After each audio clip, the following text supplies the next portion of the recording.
첫 번째 이야기, 왕자의 귀. 어느 날 임금님에게 귀한 아들이 태어났습니다. 임금님이 잔치를 열자 많은 사람들이 와서 축하해 주었습니다.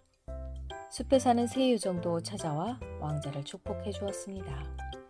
요정들은 왕자에게 선물 하나씩을 주기로 했습니다. 첫 번째 요정이 말했습니다. 왕자님은 아주 잘생긴 얼굴을 갖게 될 것입니다. 두 번째 요정도 선물을 주었습니다. 왕자님은 세상에서 가장 똑똑한 사람이 될 것입니다. 세 번째 요정도 선물을 주었습니다. 사람이 좋은 것만 다 가질 순 없는 법. 결점도 하나쯤 있어야지요.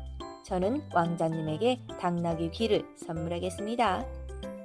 그러자 어린 왕자의 귀가 순식간에 당나귀 귀가 되고 말았습니다. 짓궂은 세 번째 요정은 삐죽한 귀를 보고는 깔깔거리며 웃었습니다. 임금님은 너무나 속상했습니다. 이 일을 어쩌면 좋지. 임금님이 몇 날 며칠 괴로워하자 왕비가 말했습니다.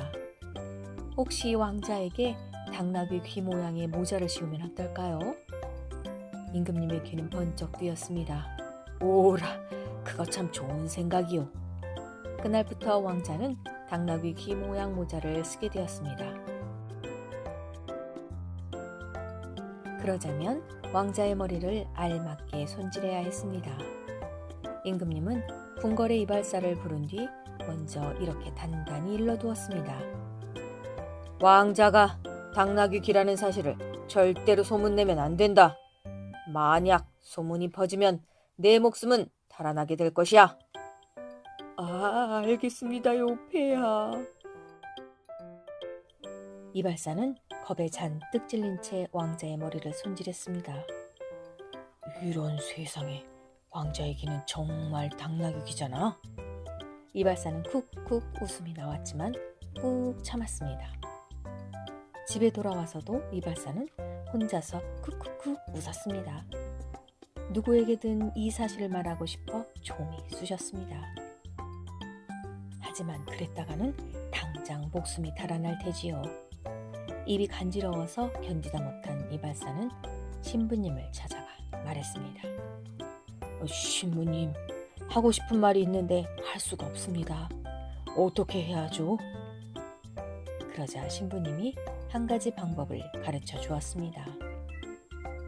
깊은 산속으로 들어가서 구덩이를 파게, 그리고는 그 구덩이에 비밀을 말하고 흙으로 꼭꼭 덮어두면 되네. 이발사는 당장 숲으로 달려가 구덩이를 파고 소리쳤습니다. 왕자님 귀는 당나귀 귀다! 왕자님 귀는 당나귀 귀다! 그 뒤 이발사가 덮어둔 구덩이 위에서 갈대가 무럭무럭 자랐습니다. 갈대는 바람에 흔들릴 때마다 이상한 소리를 냈습니다. 왕자님 귀는 당나귀 귀, 왕자님 귀는 당나귀 귀. 결국 왕자님 귀가 당나귀 귀라는 사실은 온 나라에 퍼지고 말았습니다. 사람들은 모두 깔깔거리며 웃어댔습니다. 임금님은 너무나 슬프고 괴로워서 마침내 세 번째 요정을 찾아가 부탁했습니다. 제발 이제 그만 왕자의 귀를 고쳐주세요. 세 번째 요정은 미소를 지으며 대답했습니다. 네, 폐하. 저도 실컷 웃었으니 그 귀를 고쳐드리지요. 이렇게 해서 왕자는 다시 제대로 된 귀를 얻을 수 있었답니다.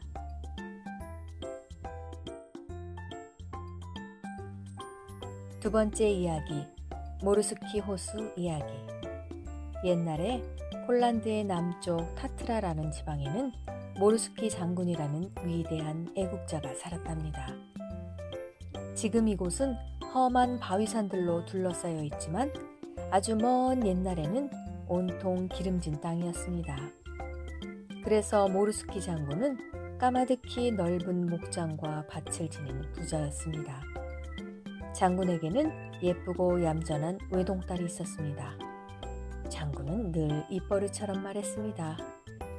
우리 사위는 반드시 폴란드 사람이어야 한다. 그런데 폴란드 남쪽의 헝가리라는 나라에 사는 아주 높은 귀족이 우연히 장군의 딸을 보고는 그만 깊은 사랑에 빠져버렸습니다. 그는 몇 차례나 장군의 딸과 결혼할 수 있게 해달라는 편지를 보냈습니다. 하지만 모르스키 장군은 번번이 퇴짜를 놓았습니다. 얼마 뒤 폴란드는 다른 나라와 전쟁을 하게 되었습니다. 모르스키 장군은 군대를 끌고 전장터로 나가면서 귀한 딸을 수도원의 수녀들에게 맡기고 갔습니다. 다른 남자들이 딸에게 함부로 접근하지 못하게 하기 위해서였어요. 하지만 딸을 짝사랑하는 헝가리의 젊은이는 그녀가 있는 수도원까지 찾아왔습니다. 장군의 딸 역시 젊은이를 보고는 마음이 끌려 서로 사랑하는 사이가 되었습니다. 결국 장군의 딸은 젊은이를 따라 수도원을 나왔습니다. 그리고는 화려하게 결혼식을 올리고 함께 살았습니다. 모르스키 장군이 전쟁터에 나가 있는 동안 두 사람은 어느새 7명이나 되는 아이들을 낳았습니다. 뒤늦게야 이 일을 안 장군은 너무나 화가 났습니다. 이런 괘씸한 것들! 내 당장 이것들을 혼내줄 테다! 모르스키 장군은 그 길로 딸을 찾아왔습니다.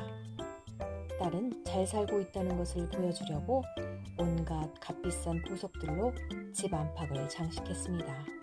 하지만 늙은 모르스키 장군은 도리어 더욱 화가 나서 소리쳤습니다. 모두 바위나 되어버려라! 나무도 풀도 모두 말라 죽어버려라! 꼴도 보기 싫다! 장군의 입에서는 저주의 말이 끊임없이 쏟아져 나왔습니다. 딸은 그런 아버지를 진정시키려고 귀여운 아이들을 불렀습니다. 하지만 아이들을 본 장군의 노여움은 더욱더 활활 타올랐습니다. 너 같은 것은 내 딸이 아니다. 그리고 내가 낳은 아이들도 내 손자들이 아니다. 에잇, 못된 딸 같으니. 폴란드에는 한 집안의 식구가 하는 저주는 그대로 이루어진다라는 속담이 있습니다. 과연 그 말대로 장군의 저주는 현실이 되었습니다. 주변의 나무와 풀은 모두 말라 죽고 넓은 들판은 모두 바위산이 되어 울퉁불퉁 솟아났습니다. 이때 딸의 눈물은 한없이 쏟아져 내리는 폭포와 같았습니다. 그 눈물이 점점 모여 깊은 7개의 호수가 되었는데 이 7개의 호수에는 7명의 아이들이 한 명씩 잠기게 되었습니다.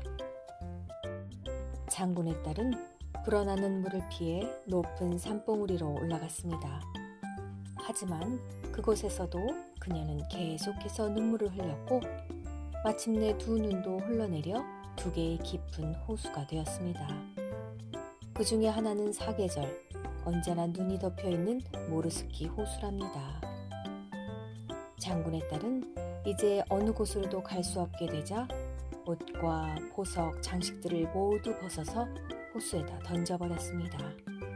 그러고는 또 다른 호수에 몸을 던졌는데 이곳의 물빛은 다른 어느 호수물보다도 어둡다고 합니다. 지금도 폴란드의 남쪽으로 가면 험악한 바위산들이 삐죽삐죽 솟아나 있고 여기저기에 많은 호수들이 있답니다.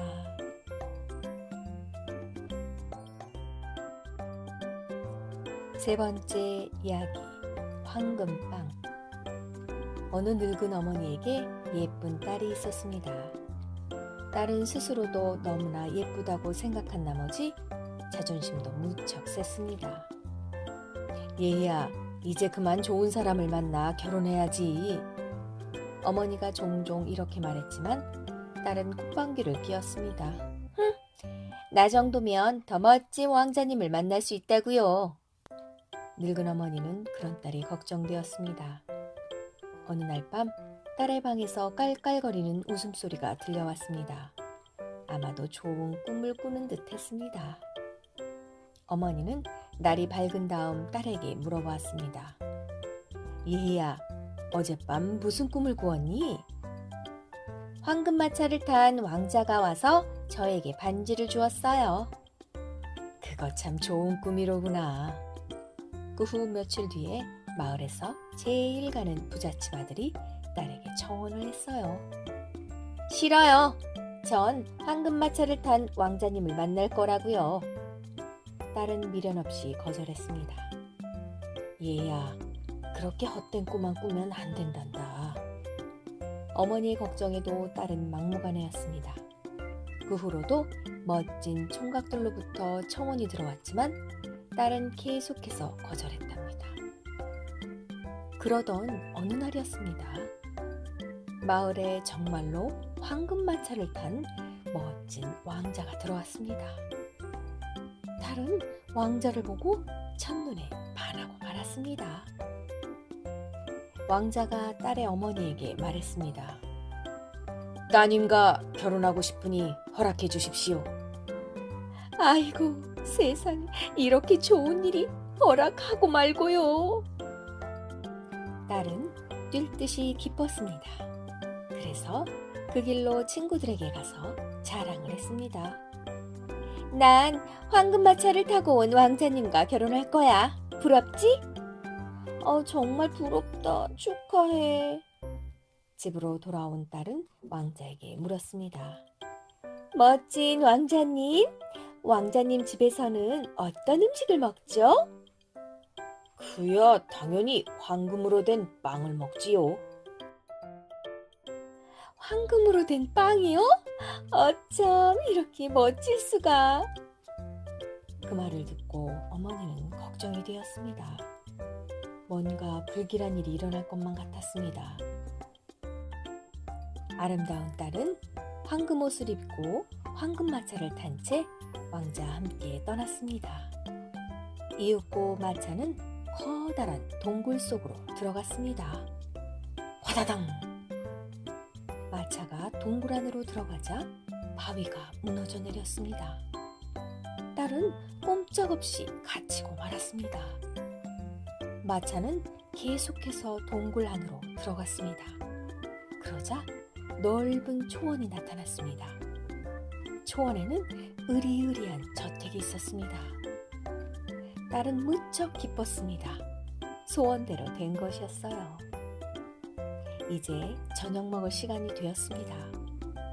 과연 커다란 식탁에는 많은 음식이 차려져 있었습니다. 그런데 이럴 수가. 음식은 모두 황금으로 만들어져 있었습니다. 딸은 울상을 지었습니다. 저는 먹을 수 없어요. 저에겐 빵을 주세요. 그러자 하인이 빵을 가져왔습니다. 그것도 역시 황금으로 만든 빵이었습니다. 딸은 여전히 먹을 수 없었습니다. 아름다운 아가씨, 이 황금은 모두 당신 것이오.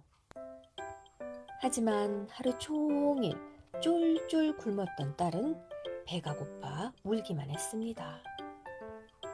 이제 어쩔 수 없소. 당신도 황금빵을 먹는다는 걸 알고 왔으니까요. 왕자의 말에 딸은 더 엉엉 소리내어 울었습니다. 이까짓 거 황금이 무슨 소용이야. 배고파. 딸은 으리으리한 저택에서 매일매일 배가 고파 울며 살았답니다.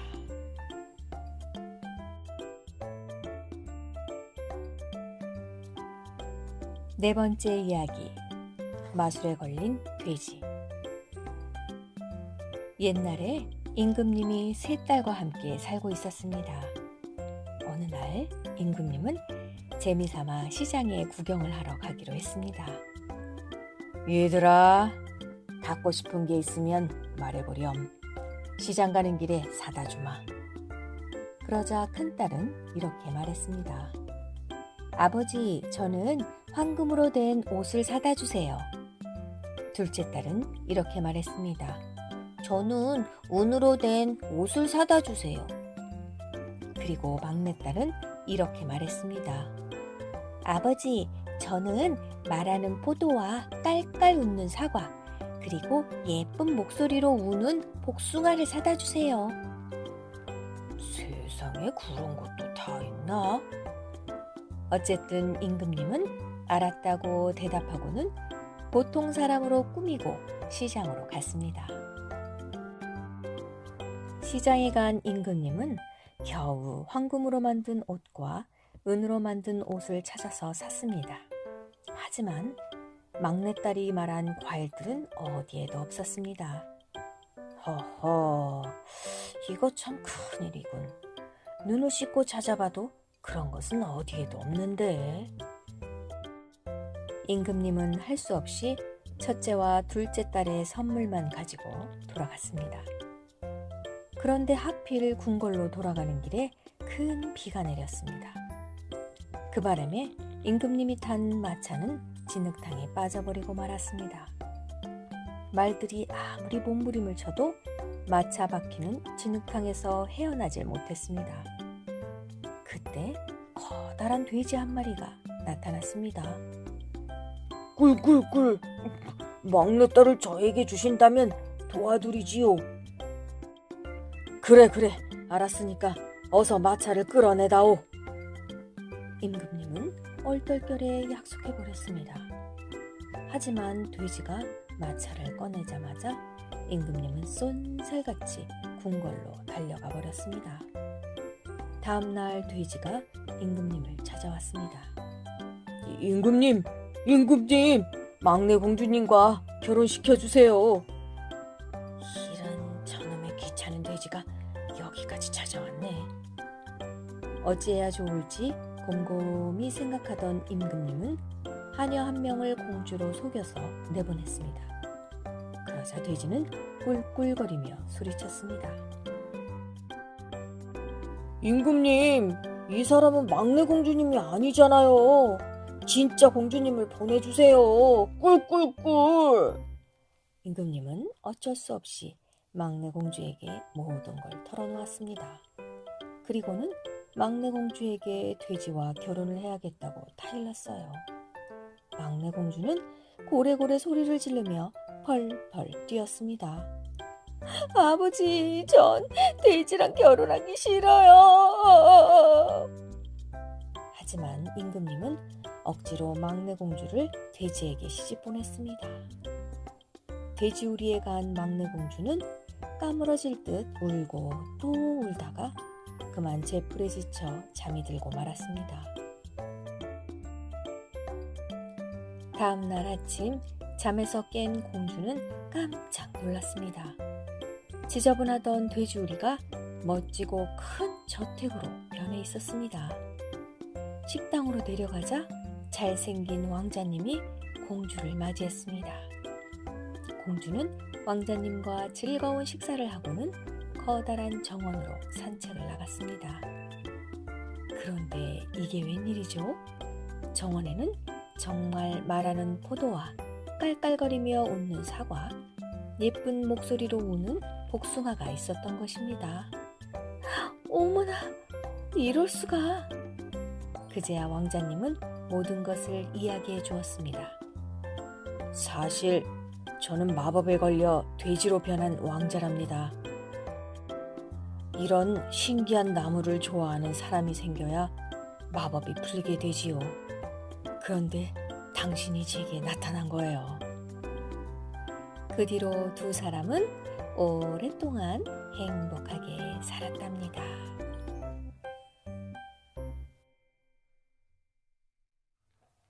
다섯 번째 이야기, 늙은 가수에게 일어난 기적. 옛날에 바이올린을 잘 켜고 노래를 잘 부르는 사내가 있었습니다. 젊은이는 가수가 되어 온 나라 안을 누비고 다녔습니다. 젊은이가 가는 곳마다 마을 사람들은 멋진 바이올린 연주와 노래 솜씨에 큰 박수를 쳐주었습니다. 젊은이는 어느 곳을 가든 인기를 얻었기 때문에 먹고 사는데 아무런 어려움이 없었습니다. 하지만 세월이 흐르고 흘러 어느새 젊은 가수는 이마에 잔뜩 주름이 진 노인이 되었습니다. 이제 바이올린 연주 솜씨도 녹슬고 목소리도 거칠어져 제대로 노래할 수 없게 된 것입니다. 그러던 어느 겨울날이었습니다.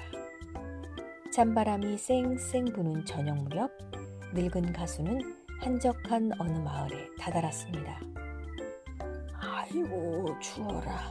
마치 살이 떨어져 나갈 것만 같구나. 늙은 가수는 덜덜덜 떨며 가까운 여관으로 들어갔습니다. 그러나 그에게는 밥 한 끼 사 먹을 동전 몇 입조차 없었습니다. 이런 거지 같으니라고 당장 꺼지지 못해? 결국 늙은 가수는 여관에서 쫓겨나 다시 거리를 헤매게 되었습니다. 그때 마침 그의 눈에 자그마한 성당이 보였습니다. 늙은 가수는 빼꼼히 열린 문으로 천천히 들어갔습니다. 성당 안에는 성모 마리아의 조각상이 부드러운 미소를 띠며 서 있었습니다. 그 모습을 본 늙은 악사는 저도 모르게 무릎을 꿇고 앉았습니다. 왠지 성모 마리아가 자신을 따뜻하게 맞이해주는 것 같았습니다. 아, 고마우신 성모 마리아님께 최고로 멋진 노래를 들려드려야지. 늙은 악사는 기도를 올린 뒤 바이올린을 켜며 노래를 부르기 시작했습니다. 자기가 가장 좋아하는 아름다운 노래를 정성껏 불렀습니다. 어느새 그의 눈에서는 눈물이 흘러내렸습니다. 그때 놀라운 일이 일어났습니다. 노래를 마치고 눈을 떠보니 성모 마리아 조각상이 몸을 굽히며 황금 구두 한 짝을 가만히 떨어뜨려 주는 것이었습니다. 오, 고맙습니다. 고맙습니다. 늙은 악사는 너무나 기뻤습니다. 그는 황금 구두를 가지고 금은방으로 달려갔습니다. 이것을 팔면 얼마 동안은 먹고 살 걱정을 하지 않아도 될 것입니다. 하지만 금은방 주인은 웬 늙은 거지가 귀한 물건을 가지고 온 것을 수상하게 여겼습니다. 그래서 곧 경찰에 신고했습니다. 이 황금 구두는 훔친 것이 틀림없소. 나와 함께 가야겠소. 경찰은 늙은 악사를 재판소에 넘겼고 재판장은 교회의 물건을 훔친 죄로 사형을 내렸습니다. 늙은 악사는 절대로 훔친 물건이 아니라고 몇 번이나 말했지만 아무도 그의 말을 믿어주지 않았습니다. 마침내 늙은 악사는 처형장으로 끌려가게 되었습니다. 이제 얼마 뒤면 그는 억울한 누명을 쓴 채 세상을 떠나게 되겠지요. 그런데 처형장으로 가는 길에 바로 그 성당이 있었습니다. 악사는 경찰에게 부탁했습니다. 죽기 전에 마지막으로 성모 마리아님께 기도를 드릴 수 있게 해주십시오. 이렇게 해서 악사는 성모 마리아 앞에서 기도를 올리고 다시 한번 바이올린을 켜며 노래를 불렀습니다. 그러자 또 한 번 놀라운 기적이 일어났습니다. 성모 마리아 조각상이 천천히 몸을 굽히더니 부드러운 미소를 지으며 나머지 황금 구두 한 짝을 떨어뜨려 주는 것이었습니다. 이걸 본 경찰들은 물론 구경하러 왔던 많은 사람들도 소스라칠 듯 깜짝 놀랐습니다. 이렇게 해서 늙은 악사는 무죄로 풀려나게 되었고 마을 사람들도 기뻐했답니다.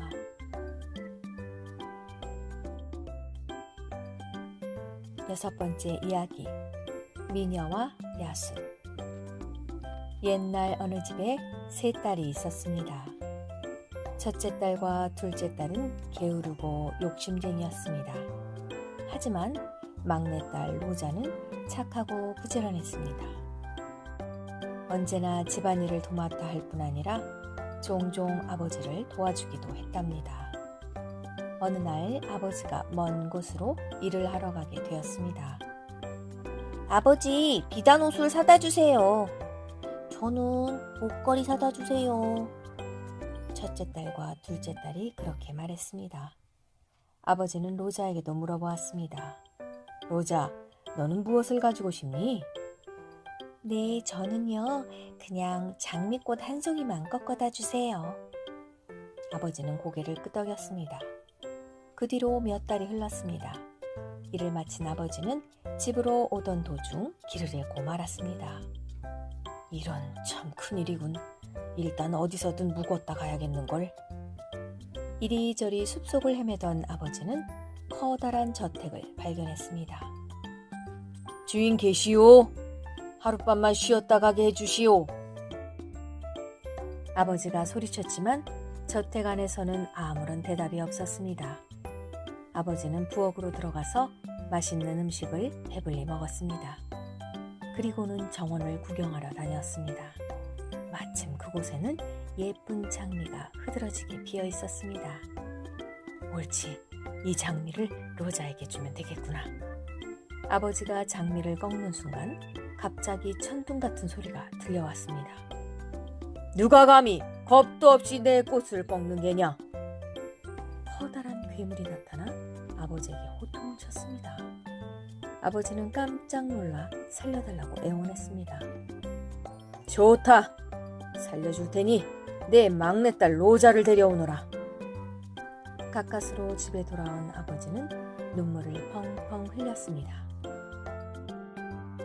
로자야, 이를 어쩌면 좋으냐? 너는 괴물의 아내가 되어야겠구나. 하지만 로자는 도리어 아버지를 위로해 주었습니다. 걱정 마세요, 아버지. 하느님이 저를 지켜주실 거예요. 이렇게 해서 로자는 아버지와 함께 괴물의 저택으로 갔고 로자는 괴물과 함께 살게 되었습니다. 괴물은 아내인 로자가 놀랄까봐 자기 모습을 드러내 보이지 않았습니다. 하지만 로자가 외롭지 않게 언제나 식사만은 함께 했답니다. 얼굴은 험상궂지만 마음은 착한 괴물이로구나. 로자는 그렇게 생각했습니다. 어느 날 로자는 괴물에게 단 하루만이라도 집에 다녀올 수 있게 해달라고 말했습니다. 괴물은 고개를 끄덕였습니다. 좋아, 보내줄게. 하지만 하룻밤만 자고 꼭 돌아와야 해. 안 그러면 난 죽게 될 거야. 집으로 간 로자는 행복한 얼굴로 아버지에게 말했습니다. 아버지, 걱정하지 마세요. 그분은 마음씨가 아주 고와요. 하지만 아버지는 여전히 걱정스러운 얼굴로 물었습니다. 얘야, 돌아가지 말고 여기서 우리와 함께 살면 안 되겠니? 안 돼요, 아버지. 하룻밤만 자고 꼭 돌아가기로 약속했는걸요. 그리고 그분은 저한테 정말 잘해준답니다. 언니들은 로자의 행복한 모습에 질투가 났습니다. 그래서 일부러 더 끈질기게 로자를 붙잡았습니다. 로자는 어쩔 수 없이 하루만 더 머물기로 했습니다. 이틀이 지난 뒤 로자는 부랴부랴 저택으로 돌아갔습니다. 그런데 어찌된 일인지 저택은 너무나 조용했고 괴물은 보이지 않았습니다. 이리저리 찾아보니 괴물은 정원 구석의 어느 나무 밑에 쓰러져 있었습니다. 정신 차려요. 죄송해요. 제가 약속을 어겼어요. 로자는 눈물을 뚝뚝 흘리며 괴물의 뺨에 입을 맞추어 주었습니다. 바로 그 순간 괴물이 눈을 떴습니다. 하지만 괴물은 이제 더 이상 흉측한 모습이 아니라 멋진 왕자의 모습이었습니다. 고마워요, 로자. 난 마법에 걸린 왕자였어요. 당신이 내 볼에 입맞춤을 해주는 순간 마법이 풀렸답니다. 괴물은 마녀의 주문에 걸려 흉측하게 변한 이웃나라의 왕자님이었던 것입니다. 이렇게 해서 마음씨 착한 로자는 왕자와 함께 행복하게 살았답니다.